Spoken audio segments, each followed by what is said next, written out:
Frères et sœurs bien-aimés, aujourd'hui la liturgie nous invite à contempler une vérité bouleversante. Dieu veut sauver tous les hommes, mais ce salut n'est pas automatique. Il demande une réponse, un engagement, une conversion. L'Évangile nous interpelle avec force. Efforcez-vous d'entrer par la porte étroite. Luc 13, 24. La première lecture relate la vision universelle du salut, selon le prophète Isaïe, au chapitre 66, versets 18 à 21. Isaïe nous révèle un Dieu qui convoque toutes les nations et toutes les langues. Le salut n'est pas réservé à un peuple, à une élite, à une culture. Il est pour l'humanité entière. Dans cette vision prophétique, Dieu envoie même des messagers jusqu'aux extrémités de la terre pour annoncer sa gloire. C'est déjà une annonce de la mission de l'Église, envoyée vers toutes les nations après la résurrection du Christ.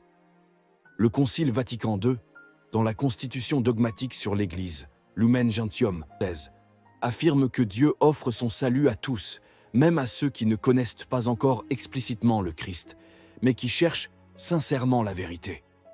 Nous, chrétiens, sommes appelés à être ces messagers. Par notre vie, notre témoignage, notre parole, nous devons refléter la gloire de Dieu. Aujourd'hui, dans un monde divisé par les guerres, les injustices, les idéologies de haine, cette parole est une lumière. Dieu veut rassembler et non diviser. Sommes-nous des artisans de ce rassemblement? Le psaume 116 de ce dimanche est le plus court de tout le psautier, mais il contient un message d'une puissance universelle. Louez le Seigneur, tous les peuples, fêtez-le, tous les pays. Son amour envers nous s'est montré le plus fort, éternelle est la fidélité du Seigneur. C'est une véritable proclamation missionnaire. Dieu n'est pas seulement le Dieu d'Israël, mais le Dieu de tous les peuples, de toutes les nations, de toute l'humanité. Ce psaume annonce déjà l'ouverture universelle du salut, que Jésus est venu accomplir. Ce texte trouve d'ailleurs un écho direct dans les dernières paroles de Jésus ressuscité. Allez, de toutes les nations faites des disciples, Matthieu 28, 19. Et encore, allez dans le monde entier, proclamez l'Évangile à toute la création, Marc 16, 15. Le psaume souligne en outre deux attributs fondamentaux de Dieu.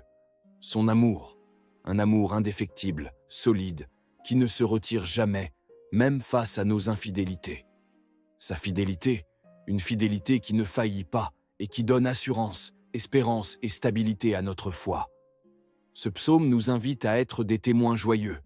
Notre mission chrétienne n'est pas d'abord un fardeau, mais une invitation à proclamer partout la joie d'un Dieu fidèle et aimant. Le psaume d'aujourd'hui nous rappelle aussi que la foi chrétienne ne doit jamais rester enfermée dans nos églises ou dans nos cercles restreints.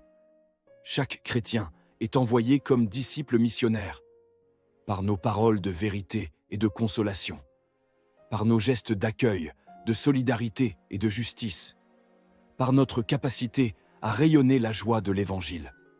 Le monde a soif de cette parole d'espérance, et nous sommes appelés à être ses porteurs de lumière. Deuxième lecture, Épître aux Hébreux, chapitre 12, versets 5 à 7 et 11 à 13. La correction du Père, l'exigence de la foi. Ici, la parole nous parle de la discipline du Seigneur. Mon fils, ne néglige pas les leçons du Seigneur, ne te décourage pas quand il te fait des reproches. Quand le Seigneur aime quelqu'un, il lui donne de bonnes leçons. Il corrige tous ceux qui l'accueillent comme ses fils. Beaucoup pensent que l'amour de Dieu signifie une vie facile, sans épreuve. Mais la Bible nous dit l'inverse. Dieu nous éduque comme un père, et parfois cela passe par l'épreuve. Job a traversé la souffrance, mais il a découvert un Dieu fidèle. Jésus lui-même, fils bien-aimé, a appris l'obéissance par ses souffrances. Hébreux 5, 8. Le catéchisme de l'Église catholique, numéro 1430 à 1431, enseigne que la conversion implique un chemin de purification. Les épreuves sont donc des occasions de croissance spirituelle, pas des punitions arbitraires. Dans tes moments de souffrance, ne dis pas « Dieu m'a abandonné ». Dis plutôt « Dieu m'éduque, il m'affermit, il me prépare à la gloire ».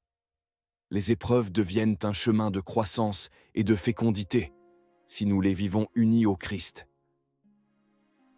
L'évangile aujourd'hui est tiré de Luc 13, 22 à 30. Voici le cœur du message de ce dimanche. Jésus répond à la question.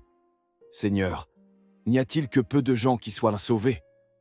Il ne donne pas de statistiques. Il nous interpelle. Efforcez-vous d'entrer par la porte étroite. La porte étroite, c'est Jésus lui-même. Moi, je suis la porte. Si quelqu'un entre en passant par moi, il sera sauvé. Jean 10, 9.